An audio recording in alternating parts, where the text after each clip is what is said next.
മാനസഗുരുവായിട്ട് വച്ചിട്ടുള്ള ഒരു കഥാപാത്രമാണ് ജീവൻ മശായിയുടെ. ഈ ജീവൻ മശായിയെ തിരക്കി ഞാൻ ഒരുപാട് നടന്നിട്ടുണ്ട്.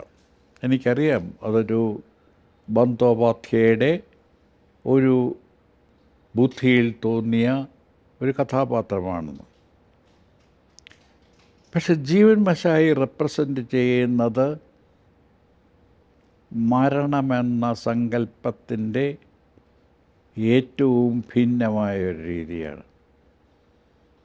ആ തുടക്കം തന്നെ മഹാഭാരതത്തിൽ നിന്ന് കോട്ടുകയാണ്.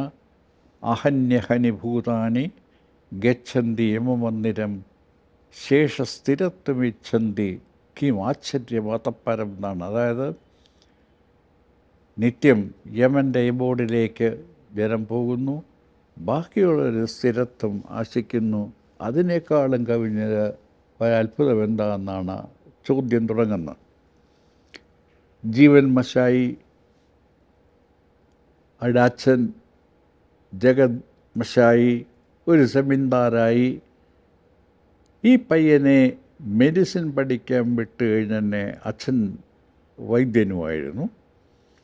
മകന് വൈദ്യം ഈ അദ്ദേഹത്തിൻ്റെ ആയുർവേദം പഠിക്കാൻ താല്പര്യമില്ലാത്തതുകൊണ്ട് കൊച്ചനെ പിടിച്ച് മെഡിക്കൽ കോളേജിൽ കൊണ്ട് ചേർത്ത് അവൻ അവിടെ മഞ്ജരി എന്നൊരു പെൺകുട്ടിയെ കാക്ഷിച്ച് ചെന്ന് പെട്ടത് മെഡിസിൻ പഠിത്തത്തിൻ്റെ അവസാനത്തിലാണ്. അച്ഛൻ പറഞ്ഞു, കുഞ്ഞെ നീ ഇത് വിട്, നീ പാരമ്പര്യമായിട്ടുള്ള വൈദ്യം പഠിക്കുക. ആ പഠിത്തത്തിന് ഏറ്റവും പ്രധാനം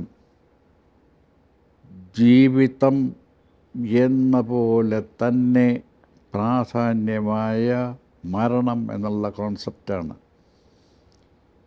പിങ്കളകേശിനിയായ ആ ദേവത ക്രൂരയല്ല. അവൾ അടുത്ത് വരുന്നത് പുൽകുന്നത് ക്രൗര്യമായിട്ടല്ല, സർവദയോടെയാണ് എന്ന് പറയുന്നൊരു സാധനം. ഇയാൾ ഈ മഞ്ജരി എന്നുള്ള പെണ്ണിനെ കാക്ഷിച്ചാണ് കുടുക്കുകളിൽപ്പെട്ട മെഡിസിൻ പഠിത്തം കളഞ്ഞെങ്കിലും ഇയാൾ അച്ഛനേക്കാളും മിടുക്കനായ ഒരു വൈദ്യനായി മാറിയെന്നെയും ഓരോ രോഗിയെ തൊടുമ്പോഴും ആ വിരൽത്തുമ്പിൽ നിന്ന് കരുണയുടെ സ്പർശമൂറി ആ രോഗിയുടെ പുറത്ത് വീഴുമ്പോഴും അയാൾ അറിയാതെ ആ നാഡിയൊന്ന് നോക്കും. മരണത്തിൻ്റെ ഒച്ച കാലടികൾ ആ നാഡിയിൽ കിട്ടുന്നുണ്ടോ എന്ന്. ഇയാൾ പറയാതെ ജനം അറിഞ്ഞു തുടങ്ങി മശായി തൊട്ടാൽ മരണം എന്നറിയുമെന്ന്. ഒരിക്കലും അയാളായിട്ട് പറഞ്ഞിട്ടില്ല, പക്ഷേ അയാൾക്ക് അറിയാമായിരുന്നു. ഈ അറിയാമായിരുന്നത് കൊണ്ട് ഇയാൾ ഓരോ പേഷ്യൻ്റിനെയും ചികിത്സിക്കുമ്പോഴത്തേക്കും ഇതായിരുന്നു ഏറ്റവും പ്രധാനമായിട്ട് നോക്കിക്കൊണ്ടിരുന്നത്. അവിടെ പുതിയതായിട്ട് ചാർജർ ബിർവാം എന്നുള്ള ആ സ്ഥലത്തിനകത്ത് ചാർജ് എടുക്കാൻ വന്ന പുതിയൊരു ഡോക്ടർ അദ്ദേഹത്തിന് ജീവൻ മശായിയുടെ ഈ മരണപ്രവചനം, മരണമറിയൽ പരിപാടി തീരെ അരോചകമായിട്ട് തോന്നി. പക്ഷെ അയാൾക്ക് തന്നെ ഒരു ടൈഫോയിഡ് വന്നു കഴിഞ്ഞെന്നെ ആ ടൈഫോയിഡ് കൈവിട്ടു പോയ കാലത്ത് അയാളുടെ സുഹൃത്തുക്കളായ ഡോക്ടർമാർ പറഞ്ഞു ജീവനെ കൂടി ഒന്ന് കാണിക്കുകയെന്ന്. ജീവൻ വന്നു കഴിഞ്ഞിട്ട് ഇദ്ദേഹം അടുത്തിരുന്ന രോഗിയെ പരിശോധിച്ച് കഴിഞ്ഞ് അറിയാതെ വീണ്ടും ആ നാഡിയിൽ തൊട്ടറിനെ അത് മനസ്സിലായി മരണത്തിൻ്റെ ആ ദേവതയുടെ കാലടി ഒച്ചകൾ കേൾക്കുന്നില്ല എന്ന്. എന്നിട്ട് പറഞ്ഞു, ഈ മരുന്ന് മാത്രം കഴിച്ചാൽ മതി, ജീവിക്കും. ഇതെല്ലാം കഴിഞ്ഞ് അയാൾ സുഖപ്പെട്ട് കഴിഞ്ഞെന്നെ ഡോക്ടർ പറഞ്ഞു, എൻ്റെ ഭാര്യയുടെ അമ്മ കൂടെയുണ്ട്, അവർക്ക് നിങ്ങളെ കാണണമെന്നൊരാഗ്രഹമുണ്ട്, ഒന്ന് കാണാമോ? ആയിക്കോട്ടെ എന്ന് പറഞ്ഞു. ചെന്ന് കണ്ടിരുന്നേ ഇയാൾക്ക് അത്ഭുതപ്പെട്ടു പോയത്, അയാൾ ആരെയാണോ ഒരു കാലത്ത് മോഹിച്ചത് ആ മഞ്ജരി മുന്നിലിരിപ്പുണ്ട്, സർവ പ്രശ്നങ്ങളുമായിട്ട്. അവളുടെ നാഡി നോക്കണം എന്നാണ് അവരുടെ ആവശ്യം. ഇയാൾ പറഞ്ഞു, ഞാൻ ചെയ്യുന്നില്ല.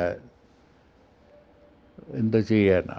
അല്ല, നിർബന്ധിച്ച് കഴിഞ്ഞെന്നെ ഇയാൾ ഈ നാഡിയെല്ലാം തൊട്ട് കഴിഞ്ഞെന്നെ മനസ്സിലായി മരണം ഏകദേശം ആസന്നമാണെന്ന്.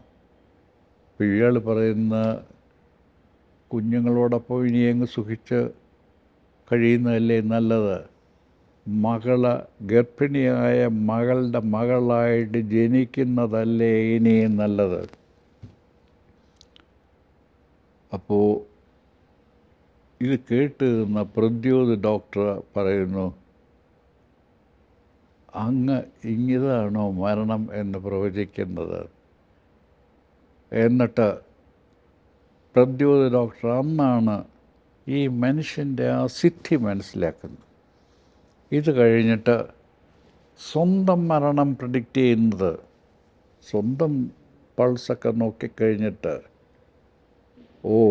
അവൾ ഗ്രാമത്തിൻ്റെ ഉള്ളിൽ കയറിക്കഴിഞ്ഞു, ഇനി ദിവസങ്ങൾക്കുള്ളിൽ അവൾ എൻ്റെ ദേഹത്തെ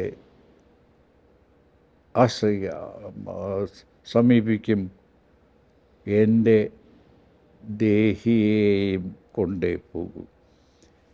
ഈ ജീവൻ മഷായി എന്നുള്ള സാധനം ബന്ദോപാധ്യായനെ, ഇൻസിഡൻ്റലി ബന്ദോപാധ്യായയ്ക്ക് ഏറ്റവും കൂടുതൽ ആരാധകരുള്ളവർ കേരളത്തിലാണ്. ഞാൻ ബംഗാളിൽ എനിക്ക് ഒരുപാട് സുഹൃത്തുക്കളുണ്ട്. അതിൽ ഏറ്റവും പ്രധാനികളായിട്ടുള്ള കുറേ ഡോക്ടർ എഴുത്തുകാരുമുണ്ട്, അശോക് ബാഗ്ചി തുടങ്ങിയവർ. അവരെ സംബന്ധിച്ച് ഇദ്ദേഹം ഒരു അവരുടെ ബാക്കിയുള്ള വലിയ എഴുത്തുകാരെ പോലെ ഒരു പ്രാമാണികനല്ല. ഞാൻ ഈ അശോക് ബാഗ്ചിയും കൂട്ടി ഇദ്ദേഹത്തിൻ്റെ ബിർഭൂമിലുമൊക്കെ ചെന്ന് കറങ്ങി തന്നെ അവിടെ ഇദ്ദേഹത്തെക്കുറിച്ച് യാതൊരു സ്മാരകശിലയോ സ്മാരക കെട്ടിടങ്ങളോ ഒന്നും തന്നെയില്ല. പക്ഷേ ഏറ്റവും വിനീതനായി എനിക്കൊന്ന് പറയാനുണ്ട്, ഒരുപക്ഷെ ലോക സാഹിത്യത്തിൽ പെടുത്താവുന്ന പുസ്തകങ്ങളിൽ ഏറ്റവും ഭദ്രമായിട്ട് അല്ലേ ഞാൻ കരുതുന്ന ഒന്ന് ബന്ദോപാധ്യായയുടെ ഈ ആരോഗ്യനികേതനം തന്നെയാണ്.